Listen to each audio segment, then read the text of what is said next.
Hi everyone, my name is Billy and you're listening to Humans of Authenticity, the CEO Special Edition. Our guest today is Carmen Elliott, Vice President of Diversity, Equity and Inclusion at the American Physical Therapy Association. She is also the Executive Director of the Physical Therapy Fund. She is a G.R.O.W alumni and a regular contributor to ASAE. One of the programs I sat through with her was the CAE Kickoff, where she talked about advocacy, and I appreciate her insight as she shared that content in the session with us. She is also a current member of the ASAE board. I'm so excited to introduce Carmen to you today. Welcome to Humans of Authenticity, Carmen. Thank you, V. I'm looking forward to our conversation. This is great. Would you like to introduce yourself to our listener first? My name is Carmen Elliott. I am the Executive Director of the Physical Therapy Fund with the American Physical Therapy Association. That's where we house scholarships for students coming into the physical therapy profession. I also serve as Vice President of Diversity, Equity, and Inclusion on the American Physical Therapy Association side. And I lead our board through strategic conversations, thinking about how we can better improve equity and inclusion within our profession of physical therapy. So when we say lead the board so that we can lead better with DEI lens, what exactly does that mean? Yeah, what it means for us as an organization, first, let me start with inside the organization. We want to be sure that every functional area within APTA is thinking about inclusivity in everything that we do.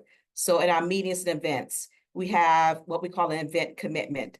And we have 5 principles in that event commitment, one being inclusion, another being belonging. We want to be sure that when our members attend our conferences, they have a wonderful member experience.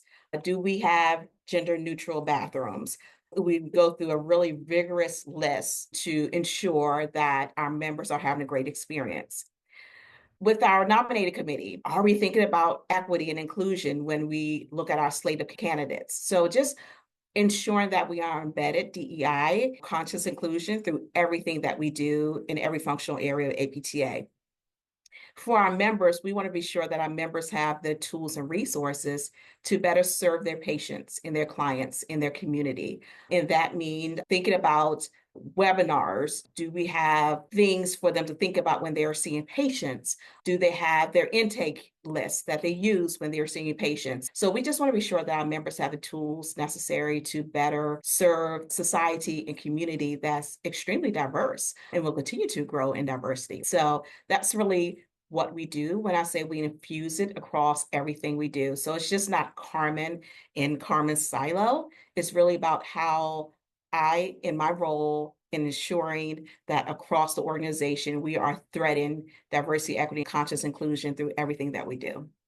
This is really neat. I guess what I love about this is there is no clear definitions of who owns DEI, but it's Exactly. within the entire organization. Yeah. Yeah. I have this internal joke that I want to eventually work myself out of a job, right? Because DEI will be so embedded across the organization and across our membership that you really won't have a need for a VP of DEI. So it's my own internal joke. Some people might not find that so funny, but I know that I have accomplished what I set out to do and that I met the goals of my job when I see that happen. I really see your eyes start glitting up as you talk about it. You must be very proud of it. What impact have you seen within ATPA as DEI now embedded in every corner of the organization? Yeah, great question. Most recently, our membership, right? So in our membership data demographics, we collect as far as gender, only male and female. And then I think we have a check the box for other or something like that.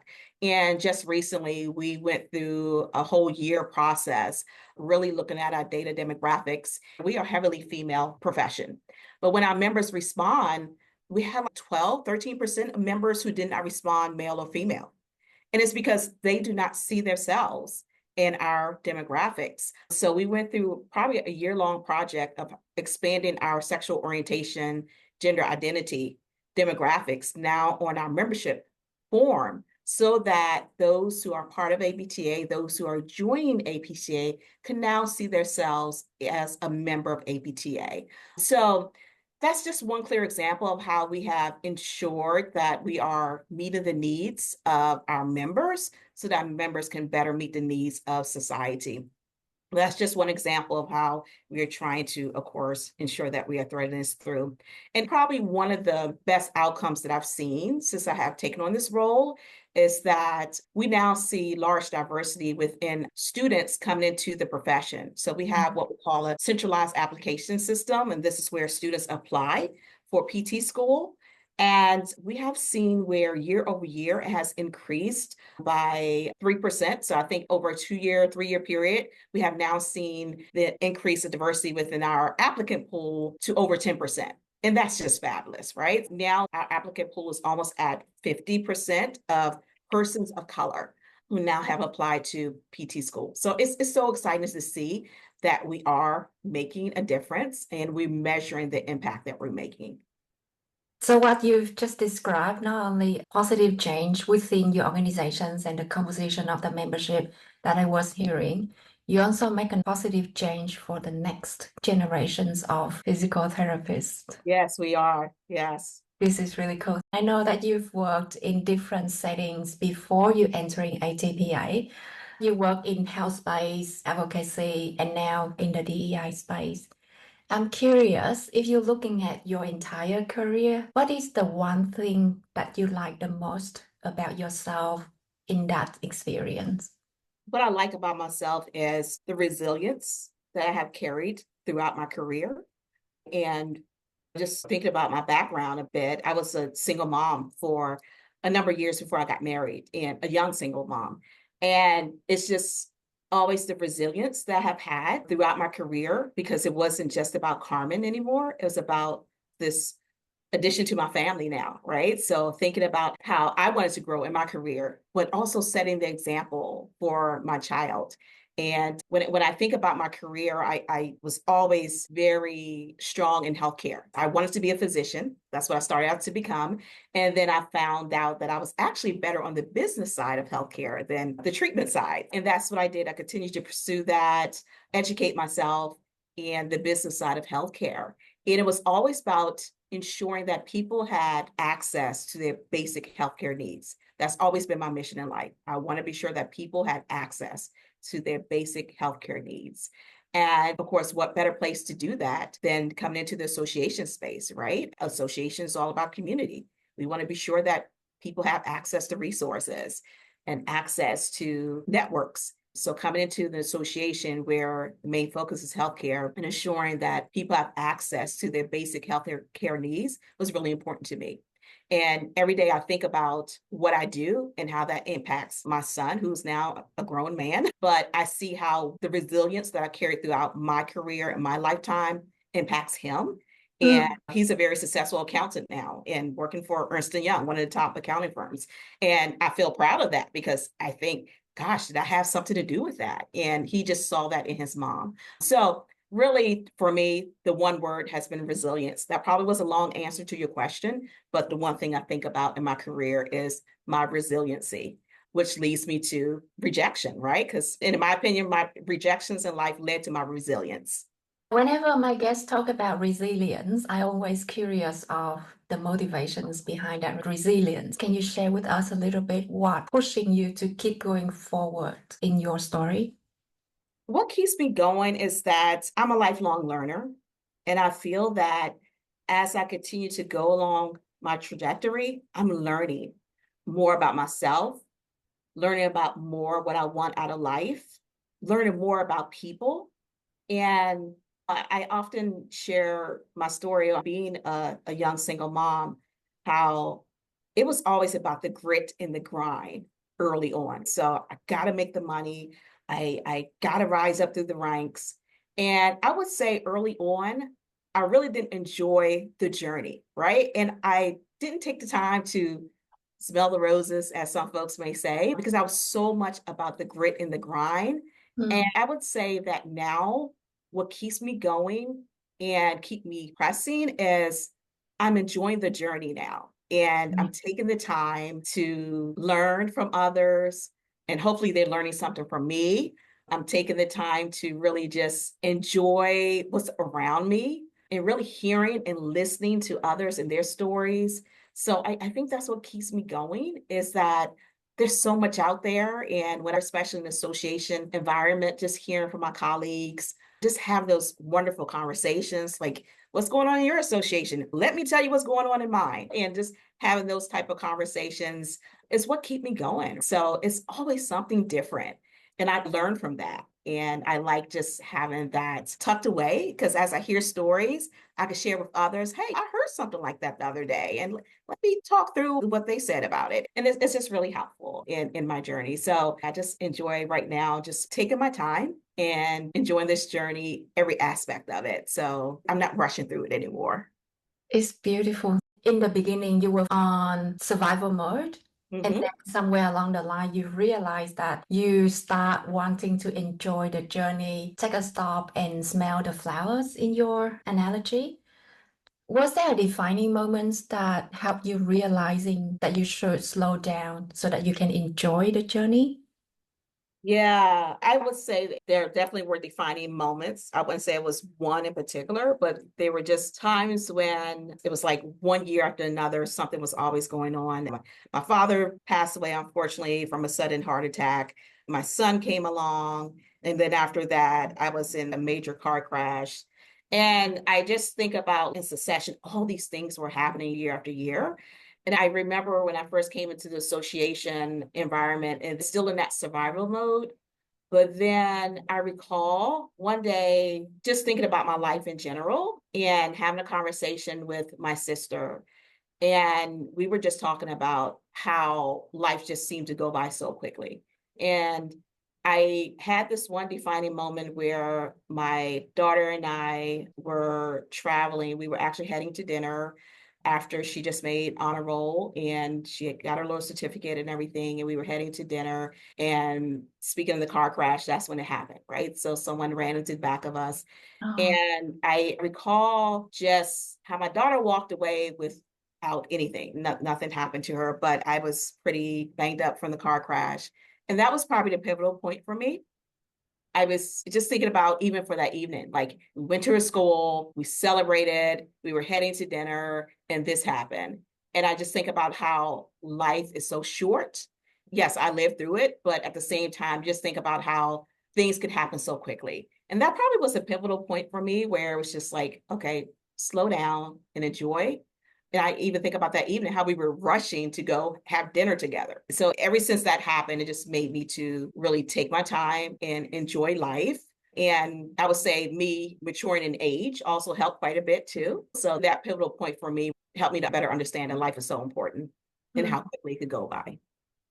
Thank you for sharing that. And I'm sorry about your father. I want to go back to reality now, as in today. Are you comfortable talking a bit about post-elections and how the DEI landscape will look like in the new administrations?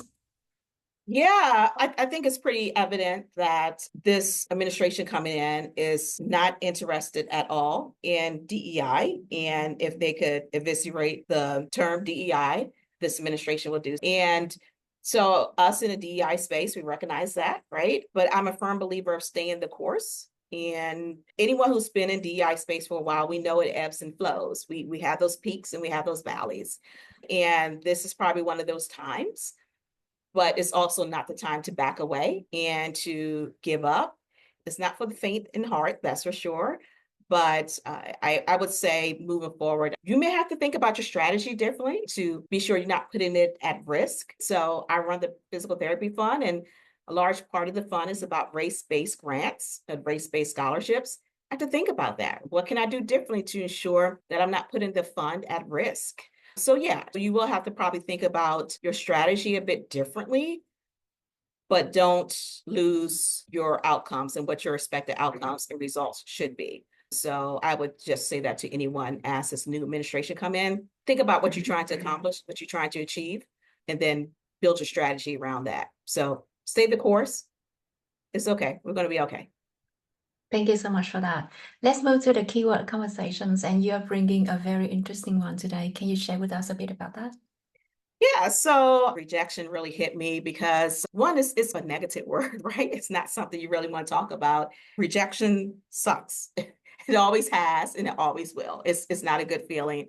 But what made me really think about this, especially in the realm of the association space, is when I went for my very first CEO role. And I remember just going through the process and how I felt really good about it.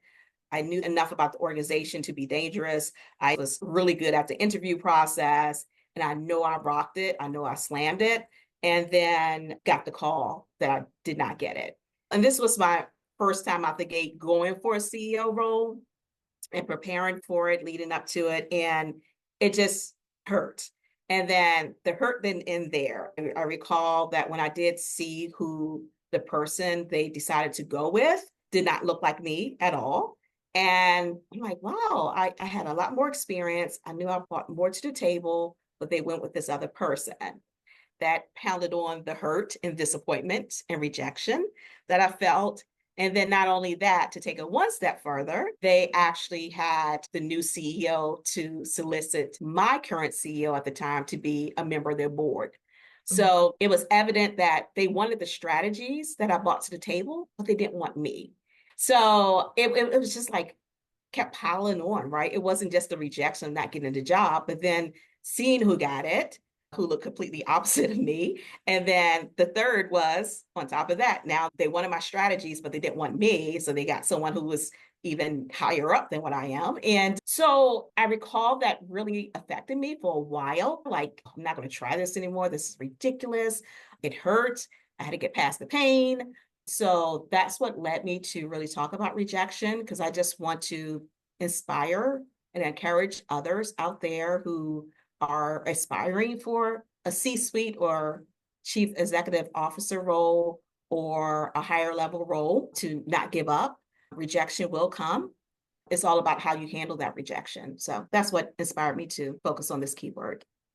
Thank you so much for sharing that stories. I know that it is a word that carries so much emotional weight for many of us. You talk about how to handle rejections. How can we show up fully post rejection? Can you talk to us a little bit about how you did that? It took a while, but it goes back to what I mentioned earlier about resiliency and my ability to recover from challenges quickly. I learned that early on in life. Being a single mom, I learned how to get over my challenges quickly, because I can't sit here and wallow in self-pity and wallow in my ego, but I had to recover quickly. So with that said, it's not to mitigate what you may feel at the time. Address the pain. It's okay to address the pain. But I remember reading this article in Harvard Business Review about rejection at that time, because here I go, want to read everything about rejection and what do you do when you're told no, right? So I remember reading this article, and it was the acronym G.R.O.W. And the G stood for to ground yourself and really don't over personalize it. So it's not you personally, and you really just have to ground yourself like, okay, why do you deserve to have that role? And really thinking about it that way, and just going back and say, okay, why did I deserve that role? And if I didn't get it, it's okay not to over personalize it. Even when I saw the person that they hired, don't take it personally. And then I thought about the R, which is to recognize what you can control. So there are some things you can control, some things you can't. So what's in your realm of influence? Think about that. I can control my patience, and I could trust the process. That's what I can do. And that's all I can do is just control my patience and trust the process. And I could also choose to grow instead of dwell on what I did not get. When I think about the O, is to organize your resources.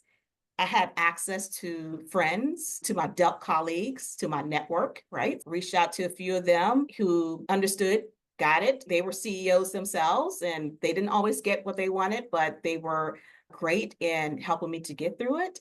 And then when I think about the W, is really work with your community for support. And I remember just talking to my husband about it, talking to my family about it. And my husband was, just keep on going, something will stick. And so when I think about getting past rejection, I think about that acronym of G.R.O.W. And you're learning, right? As you go through it, what could I have done differently next time? Take some of the constructive feedback and figure out a way to make it better for next time, and just continue to build upon that and grow upon that. So that was really my thought about that. And lastly is never let yourself to become too dependent on the approval of others. So sometimes we're hungry for approval of others to the detriment of our learning, to the detriment of our growth, to the detriment of our success. We're so hungry for the approval of others. But I would definitely say, if you don't take anything else from Carmen today, do not let yourself become dependent on the approval of others. It's really about your journey. My journey is not the same as yours be, right? The same thing about others, and your journey is not my journey. So just try not to get caught up in approval of others. As you retell your stories, I'm hearing, first of all, true demonstrations of lifelong learners. Here you are in these scenarios. You pick yourself up and read to learn something new. I really love that. I'm also hearing a lot of acceptance in the situation, acceptance of the process, and you did not take it personal. I really appreciate that. Now, knowing all of these new insights and knowledge, imagine if you went back in time with this new knowledge and insight, would you still going through that search process again? I think what I learned from it is that I really had this high anticipation that I was going to get it. I knew the space, I connected well. So I walked away feeling fully confident that I had it. I was already visualizing success, right? Okay, I'm going to go into this role and this is what I'm going to do. And this over anticipation, which I found only intensified my pain of rejection when I didn't get it because it didn't turn out as I hoped. But what I did learn is that it's okay to anticipate because that fuels your confidence, but don't allow it to really distort into expectation, right? So it's good to have anticipation, but when you moved into the field of expectation, like I expected to get this job because I know it, I'm good, I bring value to the table. But when it morphs into that fuzzy space of expectation, that's when you really fall hard when the rejection comes. So if anything, that's what I learned from it. I had to accept the fact that there's a lot of competition out there, right? So you're not the only one going for this CEO role. There are other folks. And if you made it this far, that's a good thing. So look at it that way, right? No, you didn't get it, but the fact that you made it through round one, you made it through round two, or whatever the case may be, that's a good thing. So I had to change my perception of it. It's great coming in with the anticipation because it keeps you confident, it keeps you grounded, but just don't expect that it's going to happen. And I think that's what I learned in going through that initial process.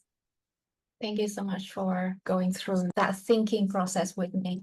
I guess the next question is a bit personal. So the other day I saw this CEO search opportunities coming up. It is a cause that very close to my heart. It's about gender equality. And I was so enthusiastic seeing the search opportunities available. However, when I look at the board of directors compositions, I did not feel belong on that page.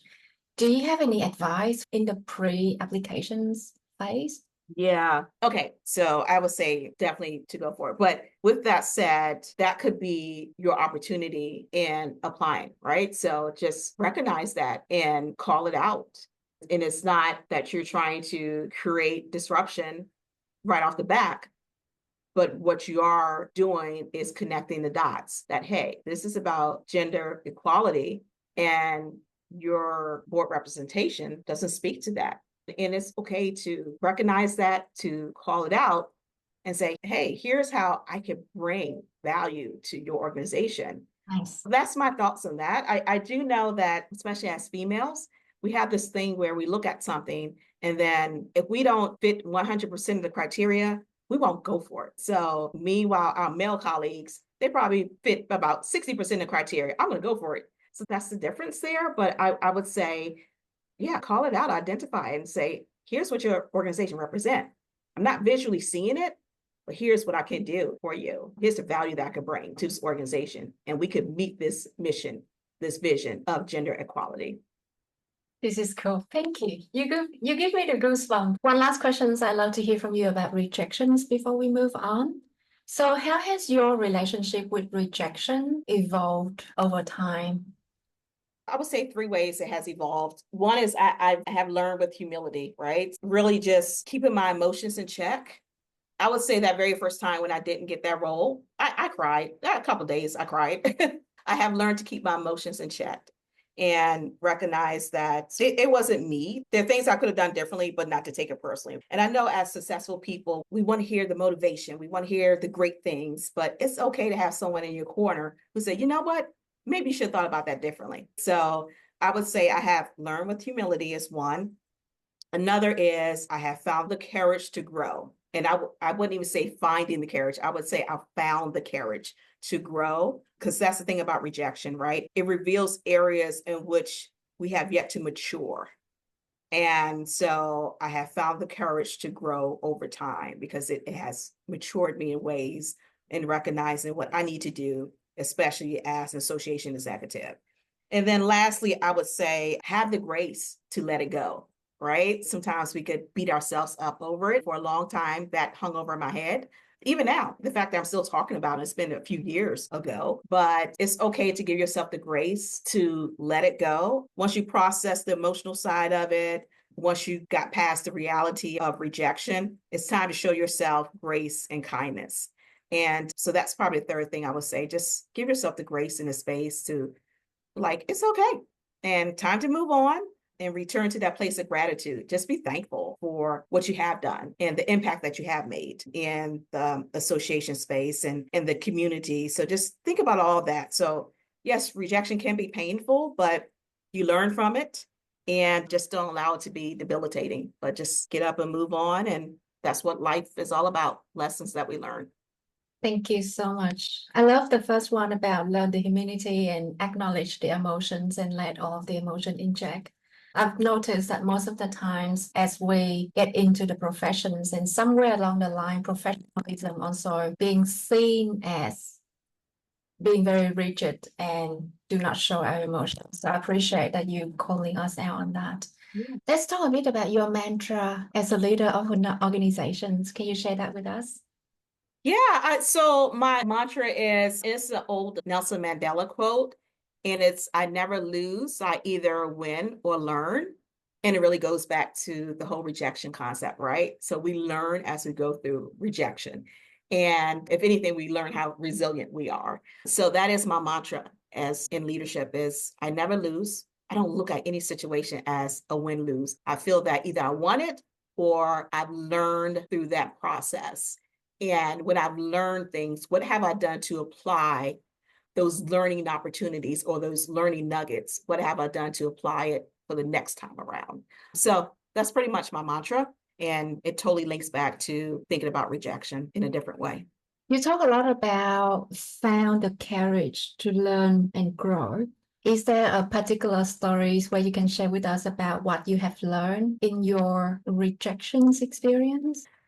Let me do a concrete example. I remember one time I was going for a position within my own internal organization, rising up through the ranks. That's what I did here. And I remember going through the first time of getting one of the senior VP positions, and I didn't get it the first time.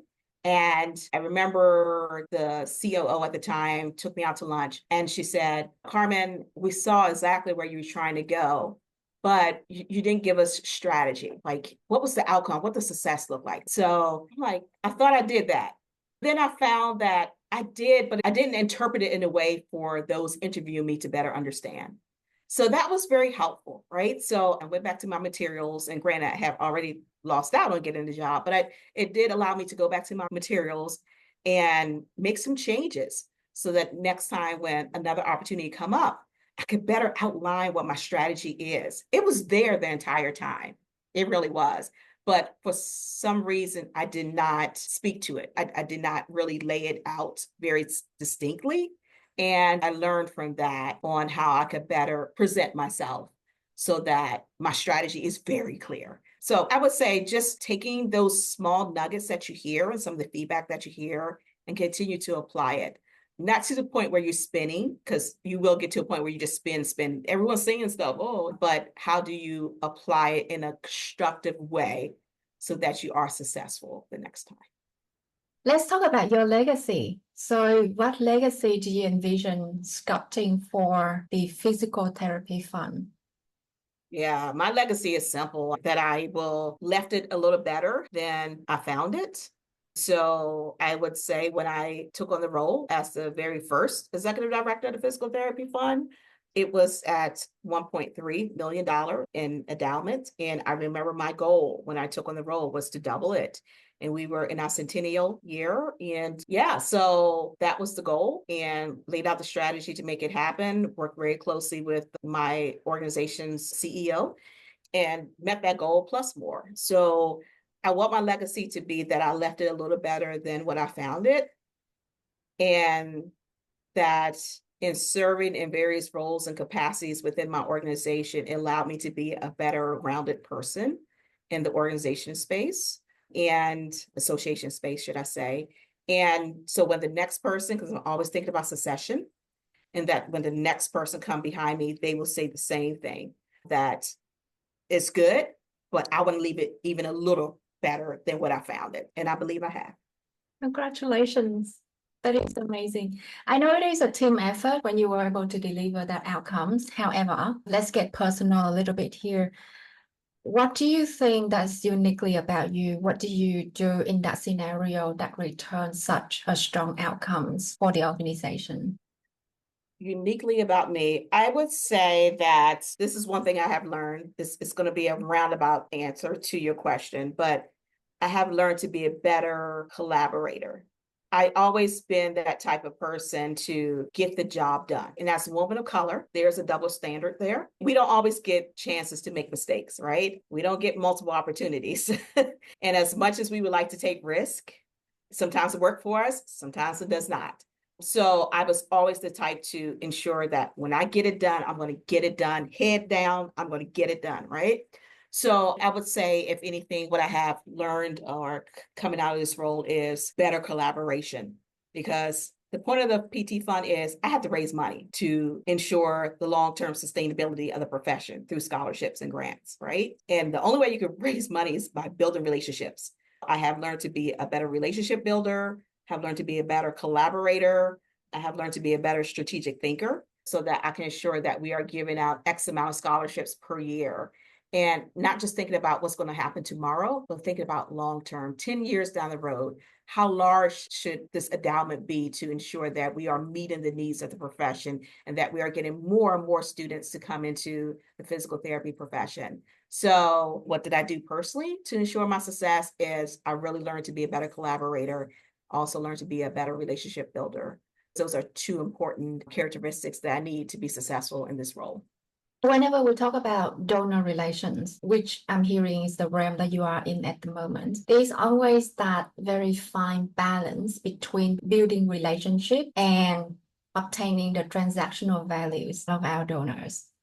What is the one thing that you have done successfully to make sure that you cultivate that relationship with your donors at the same time, inviting the transactional values from them? Yeah, that's a good question. And reason why, because in a lot of the articles and research and information out there speaks to how donors' behavior is changing. At one point, folks would just give because, oh, maybe because this is tax write-off. But now it's to the point where folks are really ensuring that the mission matches their core values and they will give. So it's really about ensuring that I'm telling the story. It's so important to be a storyteller and really craft that story so that it resonates with your donor base and that they want to not only give once, but they want to continue to give. And so really crafting that story so that it connects with them as a person, it connects with them on the basic human level. And that's what we've done with the PT Fund. Yes, can I still tweak it a bit more? Definitely. That comes with learning and growing. But it's really about connecting, making that connection. And how do you make that connection? By telling the story. And so that's what I found to be extremely successful. You have to connect at the basic human level. Thank you so much for that. The last questions, and I hope you have fun with this one. So imagine if the physical therapy fund were a fictional character, who would it be and why? Oh, wow. SpongeBob SquarePants. So here we go. The Physical Therapy Fund is small, but it's scrappy. And I think about SpongeBob, how he goes to work every day at the Krabby Patty. He goes in with excitement. He's singing, he's happy, and he works hard to make sure his customers are happy. And he's really serious about his craft, right? He's serious about making those patties. And I think about the PT Fund is similar in how those on a team, which is a small team, work very hard to ensure that we are meeting the mission and the goals of the PT Fund. And yes, it's to make money, of course, but also to ensure the long-term sustainability of the physical therapy profession through scholarships and grants. So again, I think about that, how we work and we're happy, we're singing, we are trying to get the job done. And it's all about, again, making sure that we're connecting with our customers, our donors, and to ensure that we are understanding the basic needs at the human level so that we could connect those dots and better tell that story. So SpongeBob SquarePants is probably the fictional character I would think about. Thank you so much for that. And this is the end of the episode. Thank you again for sharing your stories and open to all of my questions and curiosity. My name is Carmen Elliott, and you are listening to Humans of Authenticity, the CEO Special Edition.